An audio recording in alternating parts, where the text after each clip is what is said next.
Basketball helps to set up a bridge between China and the US, especially with Wang Zhizhi, Yao Ming, and Yi Jianlian further developing their career at NBA in the United States. The role that basketball plays is even more important in promoting better understanding between the two countries. However, we can't forget the heroes behind the scenes who helped these talented Chinese basketball players step into the NBA's spotlight, the best stage for basketball players to demonstrate themselves. Today, we are going to have a cup of tea with Xiasong, who paved the way for Wang Zhizhi and Yao Ming to join the NBA. Good morning, Xiasong. I'm Yang Yang. Welcome to join our Tea House program. Good morning, Yang Yang. Good morning, CRI. So it's my pleasure to be invited for the basketball talks. Well, professional Western sports media, Sports Illustrated calls you one of the best basketball agents and marketers in China.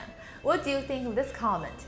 I think that was a pretty nice comment, but I think they're supposed to say ambitious because the reason I start my career as an agent, a basketball promoter, or a sports marketeer is all because of a young dream. I started to pick up a basketball when I was kind of like a 5-year-old, but I really enjoy it and make basketball as part of my life, maybe for my whole life. It's just because one documentary movie back in 30 years ago. That was because of the NBA All-Star team had a tour back in China. That was the first time it happened. I had a chance to watch that, to see that movie. It was not even on TV. I saw Dr. J, Julius Erving, Kareem Abdul-Jabbar, Larry Bird, all those legends playing the way they, it's unbelievable. That was not really the way I saw my neighborhood, the older boys, how they play. It's whole different. It was amazing. So I was amazed. So I started to really enjoy and start to learn how to really play basketball and spend a lot of time on the basketball court. In the end, I end up become a basketball coach, start to take care of the basketball players, become kind of like a friend with all the legends who changed my life. So that was amazing. It was kind of like a dream come true. So it doesn't really matter if they say it's one of the best or it's an agent. That was all about a dream come true. Mm-hmm. What was your biggest dream then, when you were young, to be a very famous basketball player or just to promote Chinese basketball to the outside world? No, I really didn't have a direction. I just want to play better basketball, enjoy time, spending on the basketball court, become kind of like a hero in the school who can really win some games for my school, for my team. I really enjoy learning, the philosophy, lifestyle, even some even more stuff from the court than what I can learn from the school. That was a dream. That dream was someday I can really do something on the basketball court, can really make my family, my friends, even my country proud. From the previous media coverage, I learned that you first found out about NBA in 1982 at the age of 11, right? What exactly you're feeling at that time when you watched that all-star movie? It was kind of like an documentary, because we didn't really have TV at that time. We don't even have a movie theater, so they just hanging the big silver screen on the trees, and we're sitting on the playgrounds to just watching the documentary movie up there.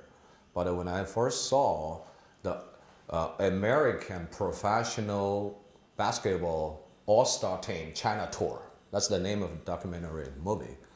But when I saw them play, I said, hey, that was not basketball. That was not really, the basketball I saw people around me playing. The way they run, the way they jump, the way they shoot, the way they, handling the ball. So that was kind of just amazing. I said, hey, this is not really basketball, this is magic. And especially number 6 on the Eastern, actually Atlantic team. That guy was kind of unbelievable. He has hair like this, and he has a long arm, big hands. He played basketball just like dancing, like an artist. I didn't really remember his name, but I remember that number, and that was the number I picked when I was in school, in college. Even right now, I have my own, kind of like some friends. We play together every week, maybe 2 or 3 times a week. That's still the number I'm picking.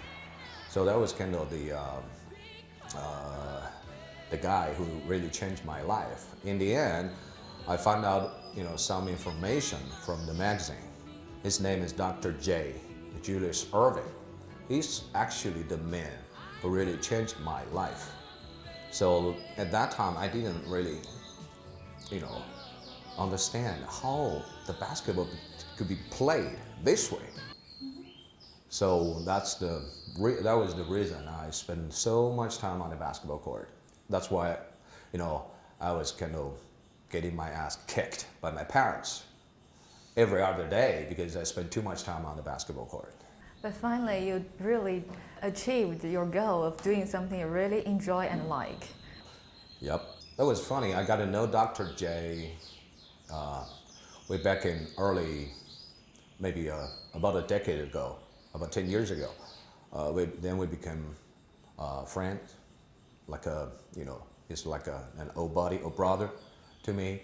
We're hanging together. I got invited him to China in 2003 to do the TVC to promote Beijing during the SARS. They're kind of like the ambassador to tell the rest of the world Beijing is still a safe place, it's a nice place, you just coming, no worries. So he was invited with Clyde Drexler. So they did the TVC, Hello Beijing, that's the name of that TVC. It's been played for maybe 5 years until 2008, directed by Zhang Yimou. So when I invited him to China, I never told him what he's done to me, to my life, to my career. Never told him.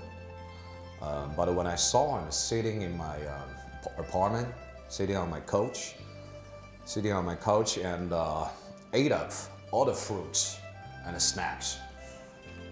So I was saying, hey, this is the man. He was a legend. He was the best player in the world who changed the game.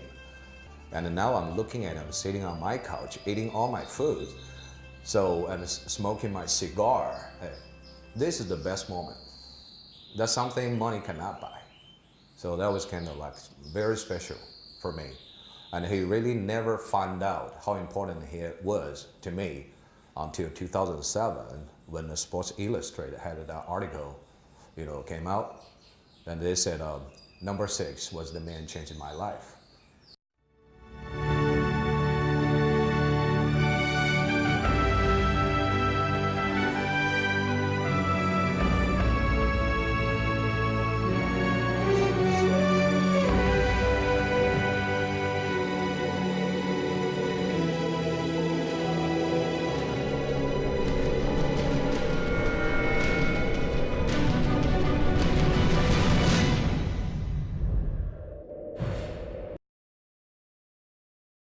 I know that currently you are sending Chinese coaches to the United States to learn how to train these young people. And what do you think that Chinese coaches should learn most from their American counterparts? That's very important. There's something you can see, but you cannot learn. But it's something you can really learn. Then you can come back and use it. Number 1, in the US, my partner is John Calipari, who is the head coach of Kentucky Wildcats. He was the head coach of New Jersey Nets back in maybe 13 years ago when I first met him in Italy. We became friends. Then now he's helping me actually become a partner with the Chinese Basketball Association to host the young Chinese coaches. So every year we send about 20 coaches for the training camp in Kentucky, in the campus, to see how John Calipari, Coach Cal, how he trained the high school kid become a good college kid. And then after a couple of years, the college kid gonna be drafted or signed by the NBA team to play professional. This is kind of the stages to develop the young junior player to college player to a professional. And this is the most important period of, the stage for the Chinese basketball coaches to learn, because this is how China basketball has that the huge gap to catch up with the basketball forces in the world, like the US, like the European teams, is all because of the coaching to the junior team.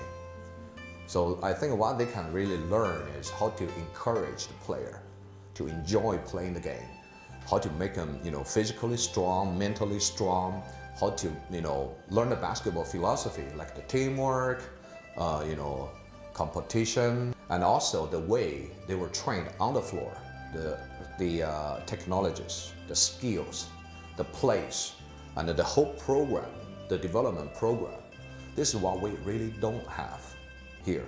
For the age, let's say 18 to 22, for the Chinese basketball players, they really don't have a good coaching program to develop all the young talents in China. That's why, after Wang Zhizhi, after Butter, after Yi Jianlian, after Yao Ming, if you ask me who's going to be next, who can really play NBA and make impact for China basketball, I would say, well, I don't really see anybody in the next 3 or 5 years. That has already become a gap. Hopefully what I'm doing now with Coach Cal, with the CBA, can really make some little changes people can see in the next 3 or 5 years. As we know that you're an expert of the professional basketball system in different countries, would you please compare the difference between the CBA, NBA, and the basketball systems in Europe? The only thing in common is they're playing basketball. The same kind of stuff like this. This is the only thing. Different fans, different players, different coaches, even different facilities, and different ownership, and different rules. The whole thing, let's say 90% of the whole thing is different. The league is different. The only thing same is this. That creates something very special for the Chinese basketball league. It seems like the rule could be changed anytime, because they're learning. They're getting better. They're having more fans, more audience to watch them, but they need to have a more professional direction and a system to really maintain the development and growth of the basketball league. Let's say 5-year plan or 10-year plan. This is what they really need to work on. So if you want to compare with the European Basketball League or American Basketball League, CBA is still a baby. A baby. You're wearing nice shirts, but while you're eating, you mess up all your shirts. But you're still a good-looking kid. It doesn't matter. But compare with the European League, we don't really have that many talents.